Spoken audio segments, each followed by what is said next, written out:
இயேசுவின் நாமத்தில் வாழ்த்துக்களும் இறையாசிரும்.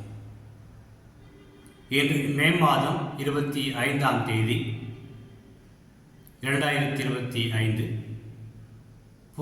பாஸ்கா காலத்தின் 6ஆம் ஞாயிறு. இன்றைய நற்செய்தியில் யோவான் நற்செய்தி 14ஆம் அதிகாரம் இறைவார்த்தைகள் 23 முதல் 29 முடிய உள்ள வசனங்கள். இந்த வசனங்களில் இயேசு நமக்கு உறுதியளிக்கிறார். என்ன உறுதி? என் அமைதி உங்களுக்கு அளிக்கிறேன். நீங்கள் என் மீது அன்பு கொண்டிருந்தால் என் செயல்களை நீங்கள் கடைபிடியுங்கள்.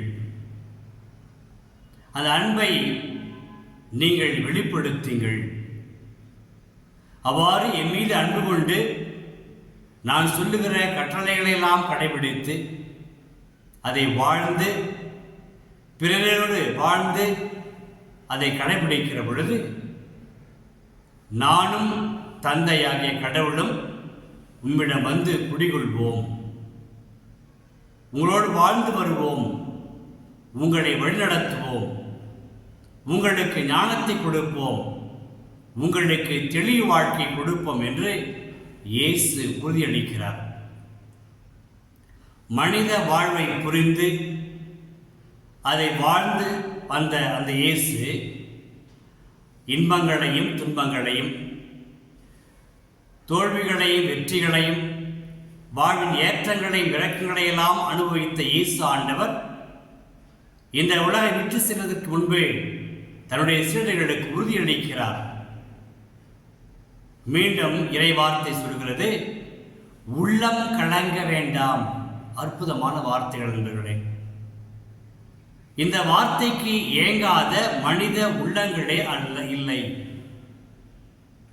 ஏதாவது ஒரு சூழ்நிலையில் ஒருவருடைய அறிவும் பலமும் பணமும் கொண்டு வராத அந்த சூழ்நிலையில், அதுவும் வெற்றியை கொண்டு வராத சூழ்நிலையில் ஏமாந்து தோல்வியடைந்து சோர்ந்து விரக்தியில் இருக்கிற நபர்களே கிடையாது.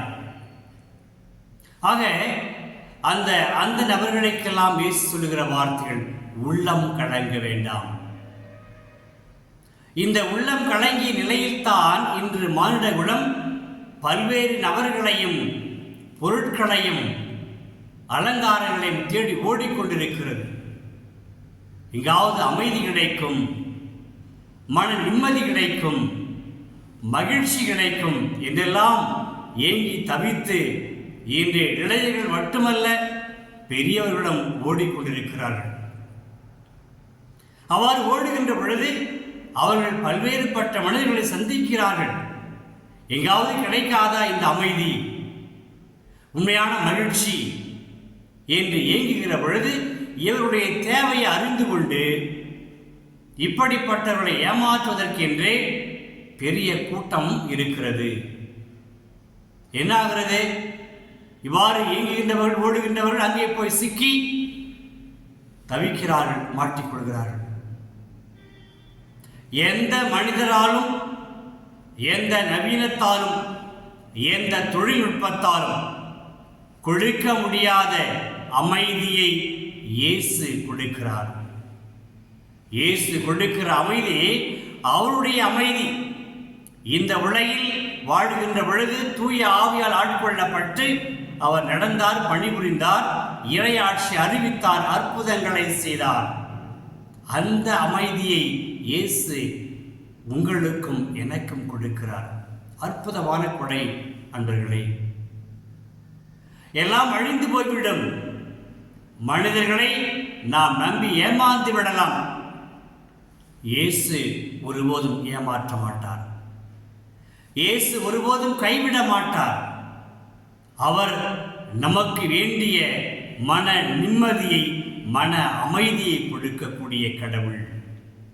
எனவேதான் சொல்லுகிறார், உள்ளம் கலங்க வேண்டாம், மருள வேண்டாம், பயப்பட வேண்டாம், உறுதியாக இருங்கள், நான் உங்களோடு இருக்கிறேன், நானும் தந்தையும் ஆகிய கடவுள் உன்னோடு இருக்கிறோம், உன்னை தாங்கி பிடித்திருக்கிறோம், உன்னோடு வழி நடக்கிறோம், உனக்கு வழிகாட்டுகிறோம் என்று சொல்கிற கடவுள் இயேசு மீண்டும் சொல்கிறார், உங்களுக்கு நான் அனுப்ப போகிற தூய ஆவி என்ற துணையாளர் உங்களோடு இருப்பார், உங்களுக்கு அனைத்தையும் கற்றுக் கொடுப்பார்.